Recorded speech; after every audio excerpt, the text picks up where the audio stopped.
இப்போ தெற்கு சீனாவோட கடலை சீனா வந்து பிளாக் பண்ணாங்க அப்படின்னா என்ன ஆகும்? ஏற்கனவே ஸ்ட்ரைட் ஆஃப் ஹார்மோஸை பிளாக் பண்ணிருக்கனால இங்க எல்லாருக்குமே வந்துட்டு இந்த எரிபொருள் தட்டுப்பாடு அப்படிங்கிற ஒரு விஷயம் இருக்கு. அந்த கச்சா எண்ணெய் வந்து 30% தான் வந்து உலக நாடுகள் எல்லாருக்கிட்டையும் வந்து அவங்க சப்ளை பண்ணிட்டு இருக்காங்க. அந்த மாதிரி இந்த தெற்கு சீனா கடல்ல 30% வந்து வணிகம் சம்பந்தமான எல்லா போக்குவரத்து பாதைகளுமே வந்து அங்கதான் நடக்குது. ஸோ அது எல்லாமே வந்து கண்டிப்பா பாதிக்கப்படும் அப்படின்னு சொல்றாங்க. இன்னொரு முக்கியமான ஒரு விஷயம், மீன் பிடிக்கிறதுக்கு முக்கியமான அதிகமான மீன்கள் இருக்க ஒரு இடமாவுமே வந்துட்டு இந்த கடல் பாதை அப்படிங்கிற ஒரு விஷயம் தான் இருக்கு.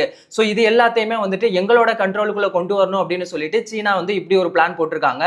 அந்த கடலுக்கு அடியில இயற்கை எரிவாயா இருக்கட்டும், கச்சா எண்ணெய்கள் எல்லாமே வந்துட்டு அந்த இடத்துல இருக்கு.